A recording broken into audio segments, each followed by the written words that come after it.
Nueva conexión aquí en Periodista Digital y, claro, los pactos del gobierno con los herederos de la ETA tienen un precio y ese precio, entre otras cosas, es el traslado de etarras a cambio del apoyo de la banda de Arnaldo Otegi y sus secuaces.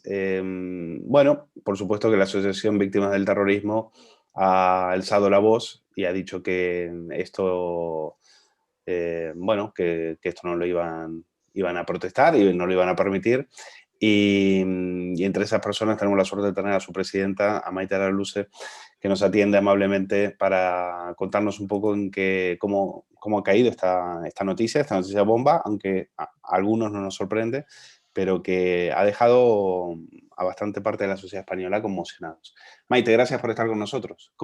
Gracias a vosotros. ¿Cómo lo estáis viviendo estos de pactos, presupuestos a cambios de acercamiento de presos? ¿Quién lo hubiese dicho?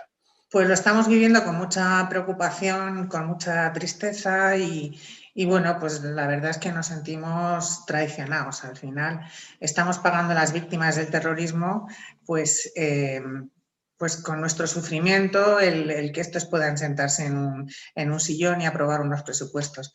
Me parece que no todo vale a cambio de aprobar unos presupuestos, ¿no?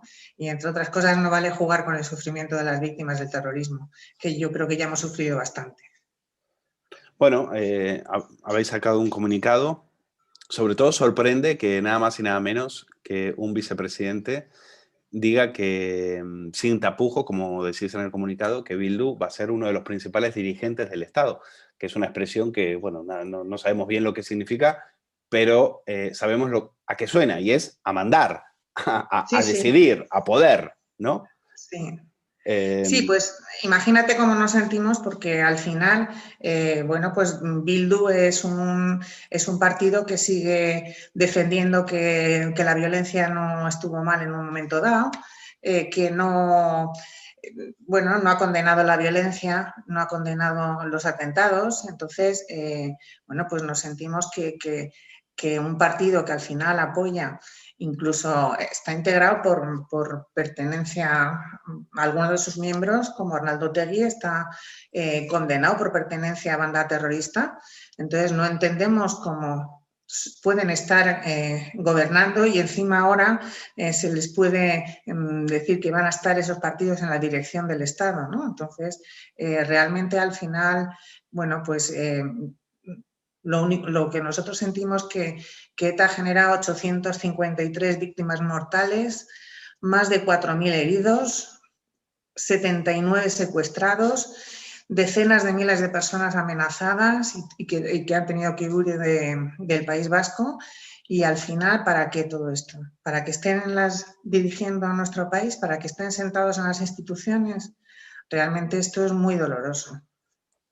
Bueno, Bildu ha dicho que han sacado pecho, como era de esperar, por este pacto de los presupuestos, y Óscar Matute ha dicho, hoy no acaba nada, hoy empieza todo. Es decir, están muy envalentonados, por supuesto que no tienen, nunca se les va a escuchar ningún tipo de arrepentimiento, porque por parte de Bildu, me imagino que nadie se ha acercado a vosotros ni siquiera a preguntar por, no sé, por la dirección de una calle o algo, ¿no? No sé, alguien por parte, porque uno escucha a ciertos periodistas y parece que esta gente que está muy compungida, parece que se siente arrepentida y demás, pero no, a la Asociación Víctimas del Terrorismo nadie se ha acercado por parte de esta... No. Y además, una cosa que nosotros decimos, que los terroristas que están presos, que son terroristas que están presos, no son ni presos vascos, son terroristas que están presos. Ninguno de ellos ha colaborado con la justicia. O sea, para cambiar de grado, para ir teniendo, bueno, pues todas estas prebendas que se les da ahora mismo, ¿no? Dicen que es por, bueno, entre otras cosas porque se han dado cuenta de la violencia, porque asumen la legalidad penitenciaria, pero a día de hoy el arrepentimiento, nosotros vemos que la única manera de demostrar realmente el arrepentimiento es la colaboración con la justicia. Es la única y además así se podrían esclarecer los más de 300 asesinatos que hay sin esclarecer, ¿no? Entre otros el de mi padre. Entonces, el único modo de arrepentimiento es la colaboración con la justicia. Y estos no ha colaborado ninguno. De estos que dicen que se arrepienten mucho, los estamos viendo ahora en los tribunales, cada vez que tienen que ir a declarar, no se acuerdan de nada. Han perdido la memoria todos. Ninguno ha colaborado con la justicia. Incluso los que están libres y han pasado por la vía Nanclares y han dicho a quien les haya querido oír que están muy arrepentidos, ninguno colabora con la justicia. Luego yo ese arrepentimiento, la verdad, pues no me lo creo. Bueno, pues hay que contar para el que nos está escuchando que Maite Araluce es hija de Juan María Araluce, que fue asesinado por la ETA en 1976 cuando era presidente de la Diputación de Guipúzcoa junto a su chofer y 3 escoltas. Eso es.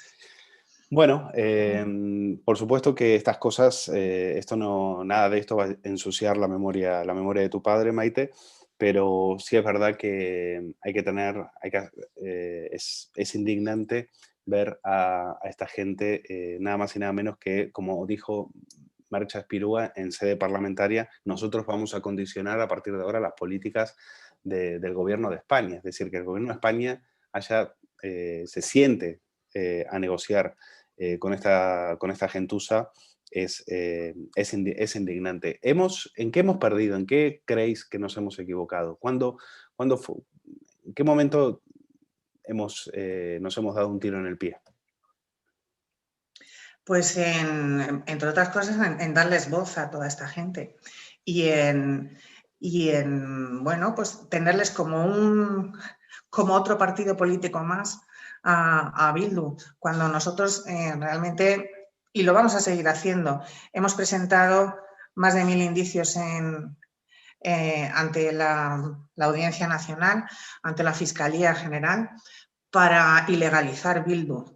Entonces, un partido que podía estar perfectamente ilegalizado no se le puede tratar como un agente político más. Puede que sea legal, pero desde luego es totalmente inmoral. Entonces, yo creo que ahí hemos perdido en la batalla del relato, en darle la voz a ellos, en dejar que ellos cuenten su historia. Y que la están contando es una historia que se la han inventado, no ha sido tal historia. Hemos perdido pues, cuando el presidente del gobierno, por ejemplo, asume el vocabulario que utilizan los terroristas y los que les apoyan. Entonces, cuando habla de eso, de presos de lucha vascos, armada. De lucha armada, es de banda armada, es como una banda de música, ¿no? Sí, no, acuérdate cuando despidió al que había sido... Al terrorista que se suicidó. No, sí. ahí le dio el pésame, no, estaba intentando, ya me va a salir, al que fue director de la Guardia Civil, a Mesquida, a Joan Mesquida, sí. en el tuit que le pone alguien que hizo tanto para combatir la lucha armada, ¿no? Que también la lucha armada. genera, pues bueno, se habla de lucha armada, ¿no? Claro. Se habla de conflicto político, como si hubiera habido 2 bandos, y entonces ahora quieren, bueno, pues aquí ha habido 2 bandos, ha habido sufrimiento por ambas partes. Aquí no ha habido 2 bandos, ni ha habido un conflicto político. Aquí ha habido una banda terrorista que se ha dedicado a asesinar a todo quien... A terrorizar, como su propio nombre indica, a terrorizar a todo un Estado, a toda la nación de España, ¿no? Es lo que hay. Entonces, cuando me hablan de eso, de presos vascos, que decía el otro día el presidente del gobierno, es que ¿cómo puedes hablar de presos vascos? Hay presos terroristas, ¿no? Terroristas que están presos. Y no son ni presos políticos, ni presos vascos, ni nada. Hay que llamar cada cosa por su nombre. Entonces, si ya vamos perdiendo el terreno en estas pequeñas cosas, que no son pequeñas cosas, son grandes cosas, nos llevan, pues eso, a querer pasar página sin haber leído el libro antes. No se puede pasar página sin haber leído el libro antes. Y es lo que está ocurriendo ahora. Bueno, lo grave de todo, Maite, es que a partir de aquí se sentirán más fuertes, se sentirán más legitimados, lo venderán frente a los suyos como una conquista y lamentablemente van a tener toda la razón. Esto a quienes estamos con las víctimas nos hace mucho más débiles, ¿no? Claro, ¿no? Y nosotros luego, otra cosa que por la que hemos peleado muchísimo es por la memoria de las víctimas, porque si estudiaran los libros de texto el terrorismo que ha habido en este país, ¿no? Entonces, es una llevamos peleando muchísimos años con esto. La última vez fue con el ministro Wert, cuando estaba el ministro de Educación. Le decíamos que es que tenían que estar en los libros de texto. Los jóvenes, los niños y luego en las universidades tenían que saber qué es lo que ha pasado en este país, sobre todo para que no vuelva a pasar otra vez. Y sin embargo, esto no se hizo nunca. Ahora se está haciendo, después de unas iniciativas de la OBT, después de pelear muchísimo tiempo, se está haciendo ahora unas unidades didácticas que no se dan en todas partes, en toda España, pero en algunos sitios se está haciendo. ¿Qué ha pasado? Que ahora se les pregunta a los chicos jóvenes, a los universitarios, quién ha sido Miguel Ángel Blanco, qué es lo que ha pasado en este país, y ninguno sabe nada. Entonces, como no saben nada, yo casi prefiero que no sepan nada para enseñarles la verdadera historia, que no saben nada, pero encima están contaminados por una serie de relatos que le están contando por otro lado, porque ellos sí se mueven mucho, tienen mucho interés en bueno, pues en contar unas mentiras para poder blanquear su pasado, ¿no? Y eso es lo que está llegando al final a la gente joven, ¿no? Es que tienen apoyos mediáticos muy, muy poderosos. Tienen es decir, tienen a un mediáticos. Jordi Évole, tienen a un montón de periodistas. Es decir, Otegi camina por Barcelona y no para de hacerse. No, y la gente se va haciendo fotos con él, se va haciendo selfies con él. O sea, una persona condenada por terrorismo. Es que, y la culpa tiene, bueno, pues en gran parte los medios de comunicación, pero los distintos gobiernos que no nos han arropado, que no nos han, bueno, pues no nos han dejado hablar, no nos han dejado mostrarnos. Por eso estas jornadas que teníamos esta mañana en La Rioja y otras jornadas que hacemos en distintas universidades desde la OET, lo que nos gusta es contar a la gente joven, pero contar el relato de la historia del terrorismo en primera persona, contada por las víctimas. Entonces, cuando la gente joven, fundamentalmente digo la gente joven, porque la gente más mayor que ya ha vivido un poco más eso, ya sabe un poco más, cuando se le habla de víctimas del terrorismo, es como un ente que está ahí, que no se sabe muy bien qué es. Aquí unos que son medio políticos, que están todo el día protestando, pero cuando les oyen a las víctimas del terrorismo, oyen el sufrimiento. Esta mañana oíamos el testimonio de una víctima del terrorismo que después de no sé cuántos años ha pasado de su atentado, no podía seguir hablando porque seguía llorando, ¿no? Y eso llega al corazón de la gente, y la gente ve que al final las víctimas del terrorismo somos personas, y detrás de cada cifra hay una persona, hay una familia, hay gente que sigue sufriendo a día de hoy, ¿no? Y entonces esto, digamos, nos humaniza, pero es que nos faltan altavoces que nos dejen contar nuestro relato, contar la verdad, contar a día de hoy cómo nos encontramos. Este presidente del gobierno, por ejemplo, este gobierno no nos ha llamado todavía, no nos ha recibido. Entonces, no podemos contarle lo que estamos pasando. Está muy ocupado con Otegi. Sí, no podemos contarle qué es lo que nos está pasando. Está muy preocupado por los terroristas que están presos y por las familias de los terroristas que están presos. Pero no se preocupan por las víctimas del terrorismo. Y eso lo vemos continuamente. Vemos, por ejemplo, ahora como el Día de Todos los Santos y de todos los difuntos, que aquí toda España, que la mayoría estamos encerrados y no hemos podido ir a ver a nuestros familiares, ¿no? Pues las víctimas del terrorismo lo mismo, no hemos podido ir a nuestros familiares, a ver a nuestros familiares enterrados, a llevarles unas flores, como casi toda España.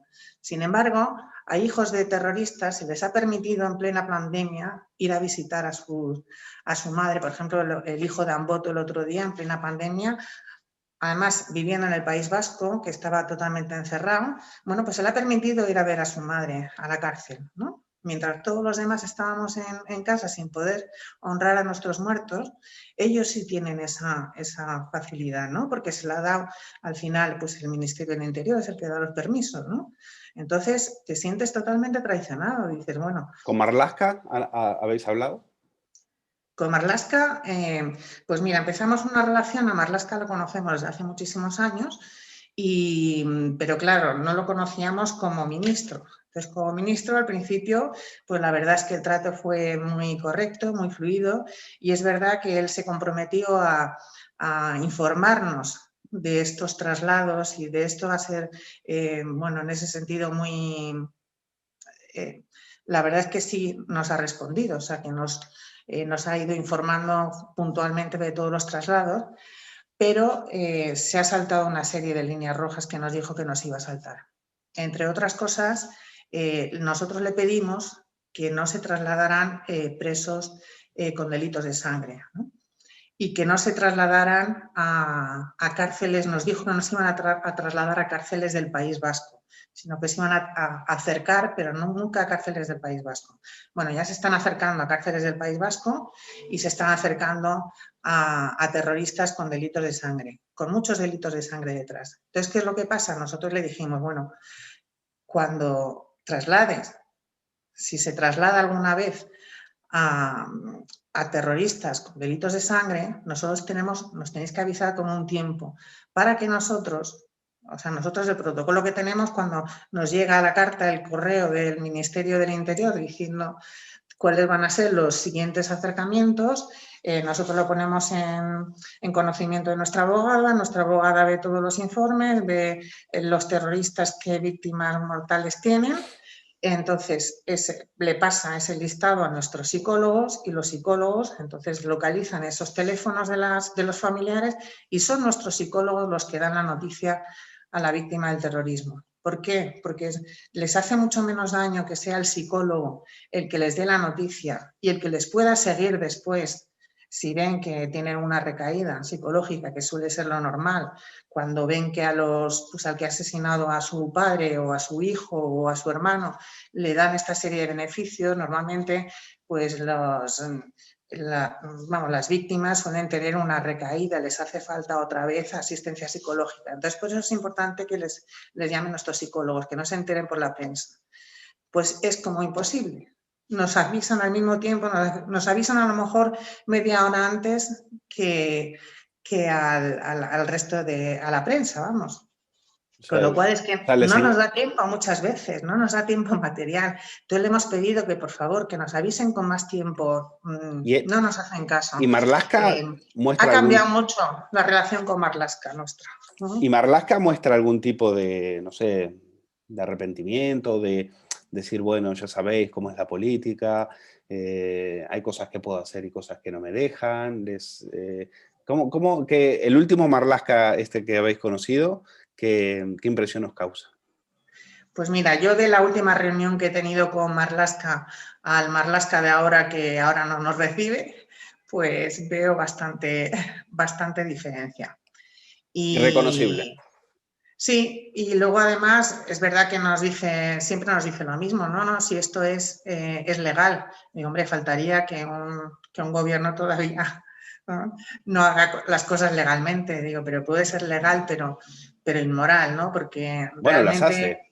Un estado de alarma en 6 meses es ilegal y sin embargo lo hacen. O sea, Eso es. Entonces, los acercamientos no pertenecen a la legalidad penitenciaria, sino que son de política penitenciaria. Entonces, bueno, pues es verdad que dentro de la política penitenciaria tan legal es acercarlos como dispersarlos.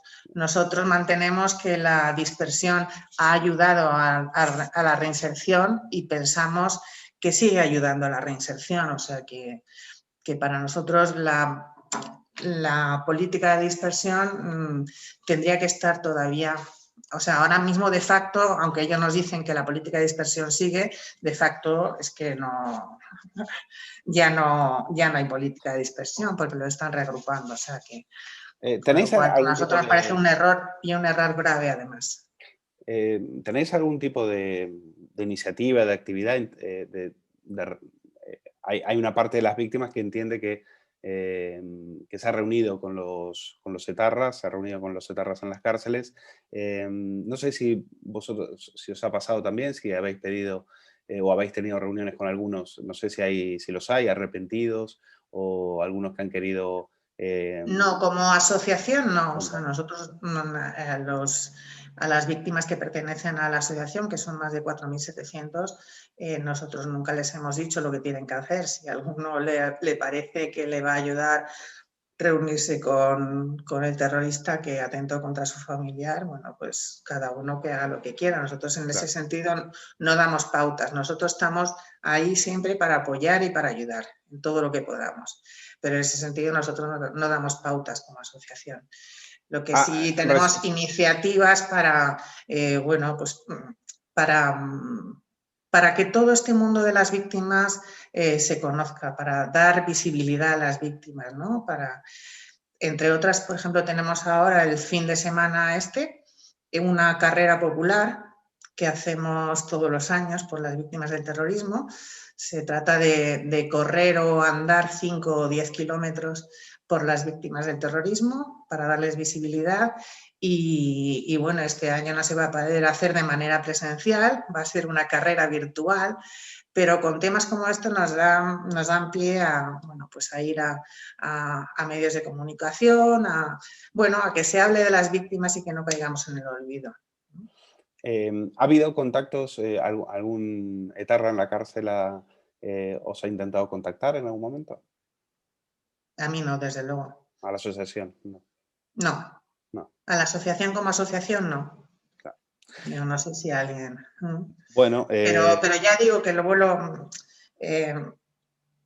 que al final normalmente, bueno, muy poquitas víctimas se han reunido con su victimario, como llaman, ¿no? Pero no he oído a nadie que diga que eso le ha ayudado, no lo sé. Tampoco he hablado con mucha gente que se haya reunido, entonces... No, y como dices, es algo muy personal.